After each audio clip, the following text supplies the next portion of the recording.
Vamos louvar? Vamos!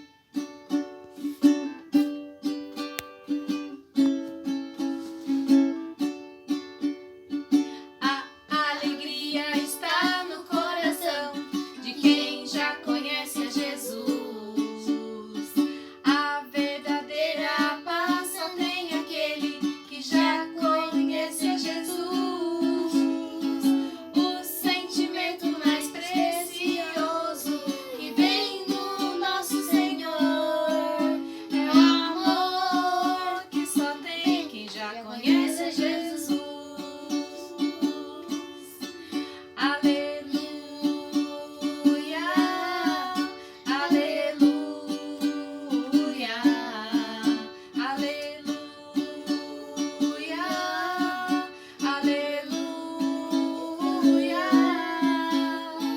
O sentimento mais precioso que vem do nosso Senhor é o amor que só tem quem já conhece a Jesus. Tchau, galerinha. Beijo. Olá, crianças! Como vocês estão? Estamos começando mais uma videoaula do Calvário Kids. Isso mesmo, histórias que Jesus contou. Nós já aprendemos tantas histórias que Jesus contou, né, crianças? Uma mais legal do que a outra e elas nos ensinam muito. E hoje nós vamos aprender mais uma história muito importante. Mas antes disso, eu vou mostrar uma coisinha para vocês. Neste meu copo, nós temos, acreditem se quiser, alguns pedaços de maçã e de batata. Você consegue perceber aqui a diferença entre as maçãs e as batatas? Veja aí. Não dá para perceber, né, crianças? Porque elas são da mesma cor, muito parecidas, não é verdade? Mas espera aí, eu vou mostrar para vocês uma forma de diferenciar as maçãs das batatas. Fiquem de olho, olha só. Vou colocar um pouco de água dentro desse copo e olhem o que vai acontecer. Ah, que legal! Olha só, crianças. As batatas, elas ficaram aqui embaixo e as maçãs boiaram. Sabem por que isso aconteceu? Porque as maçãs são um pouco mais leves e as batatas são um pouco mais pesadas. Por isso, agora sim elas se separaram. Mas você deve estar se perguntando o que isso tem a ver com as histórias que Jesus contou. Então, agora sim, nós vamos começar a história de hoje. Essa história que Jesus contou está lá na Bíblia. Olha a minha Bíblia nova, que linda! A Bíblia de comemoração aos 50 anos da nossa igreja, Igreja Presbiteriana do Calvário. Então, eu vou ler aqui nessa Bíblia nova maravilhosa a história de hoje que está lá no Evangelho de Mateus, capítulo 13, a partir do versículo 24. Jesus lhes propôs outra parábola, dizendo: o reino dos céus é semelhante a um homem que semeou boa semente no seu campo. Então Jesus começou contando que havia um homem que semeou ótimas sementes de trigo no campo que ele tinha. Você sabe para que serve o trigo? Ele serve para fazer farinha. E a farinha serve para fazer pão, um alimento muito antigo e muito importante. E já naquela época as pessoas plantavam trigo para fazer farinha. Olha que legal. Então esse homem plantou essa semente maravilhosa, muito boa no seu campo.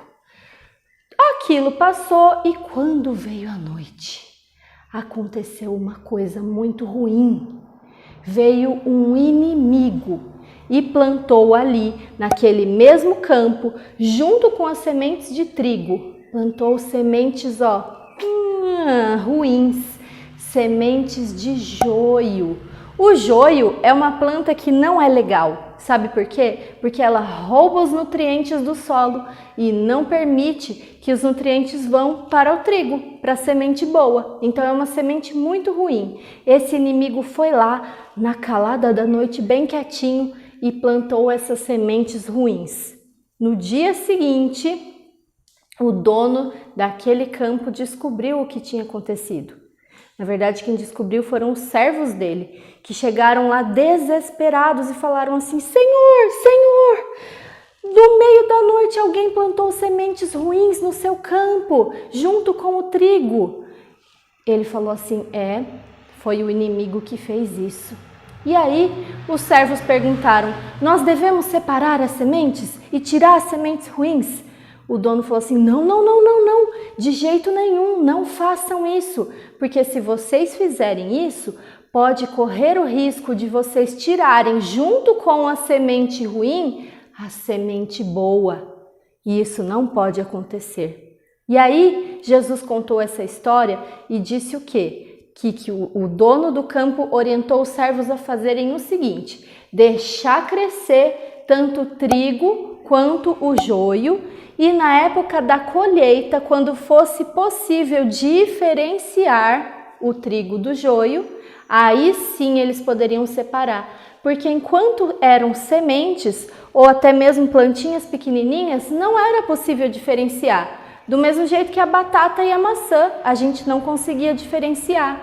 Por isso, muito sabiamente, aquele dono falou: vocês só vão separar depois que elas já estiverem grandes, e aí sim for possível de perceber a diferença entre o trigo e o joio. E aí eles fizeram isso. E quando chegou a época da colheita, todo o trigo, que é a planta boa, foi retirada e levada para os celeiros, e o joio foi atirado no fogo. Mas por que será que Jesus contou essa história, hein, crianças? Depois, a partir do versículo de número 36, ele explicou a parábola do joio. E sabe o que ele disse? Que no mundo existem pessoas boas e pessoas más. Como se o campo fosse o mundo. As sementes de trigo fossem as pessoas boas e as sementes de joio fossem as pessoas más. E no mundo tem tudo isso. Tem pessoas que são salvas pelo Senhor e que por isso, apesar de serem pecadoras e às vezes fazerem alguma coisa errada, são pessoas que amam ao Senhor e que procuram fazer coisas boas com a sua vida. Mas tem também pessoas que não amam ao Senhor, que não são salvas por Jesus e por isso, fazem coisas ruins, muitas coisas ruins. E essas pessoas estão andando por aí, vivendo todas juntas. Você sabe dizer exatamente quem são as pessoas boas e quem são as pessoas ruins? Não sabe. Nós não sabemos dizer. Nós só vamos saber lá no final, quando Jesus voltar. Porque aí, quando Jesus voltar, ele vai levar os seus filhos lá para o céu. E as pessoas que não são seus filhos, que não são salvas por Jesus, não vão para o céu. Então, crianças, o que essa história nos ensina? Primeiro que, se você, como eu, somos salvos por Jesus e amamos ao Senhor Jesus, nós temos que demonstrar isso através das nossas atitudes e temos que obedecer ao Senhor, amando a Ele de todo o nosso coração. Outra coisa muito importante que a gente tem que fazer, como eu disse, a gente não sabe quem são as pessoas boas e quem são as pessoas ruins, não é verdade? Nós não sabemos quem Jesus salvou e quem Jesus não salvou, quem ama o Senhor e quem não ama. Por isso, nós devemos pregar o Evangelho para todas as pessoas que nós conhecemos. Não importa se você acha que ela é uma pessoa boa ou não, se você gosta dessa pessoa ou não, nós temos que pregar o Evangelho para todos, para que todos tenham a oportunidade de ouvir aquilo que Jesus fez por nós. Espero que você tenha gostado dessa história e ore, porque um dia você, que é salvo por Jesus, que tem Jesus morando no seu coração, vai morar no céu com Ele, junto com todas essas pessoas que também amam ao Senhor. E nós devemos ficar muito felizes esperando por esse dia. E enquanto isso, aqui na terra, a gente deve viver sempre amando ao Senhor e fazendo aquelas coisas que Ele nos pediu. Então, vamos orar pedindo para que Deus nos ajude a fazer isso. Vamos lá? Senhor, muito obrigada porque o Senhor nos salvou. Te agradecemos porque o Senhor enviou Jesus para morrer na cruz em nosso lugar. Obrigada porque se nós fazemos coisas legais é porque o Senhor nos ajuda. Se nós somos pessoas boas é porque o Senhor nos perdoou. Se podemos obedecer ao Senhor é porque o Senhor nos amou primeiro e nos deu condição de obedecer. Por isso nos ajuda a sermos pessoas que amam ao Senhor, que obedecem ao Senhor, que fazem coisas boas nesse mundo e que pregam o Evangelho para todas as pessoas. Nós te pedimos ajuda porque sozinhos não conseguimos e te pedimos isso em nome de Jesus. Amém.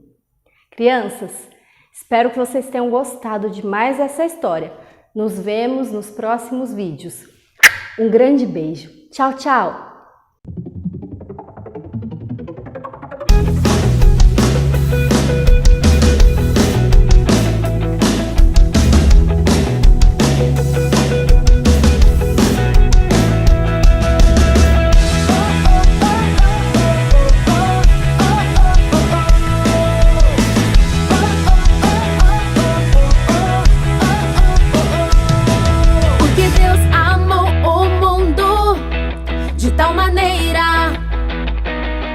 Que deu o seu Filho unigênito para que todo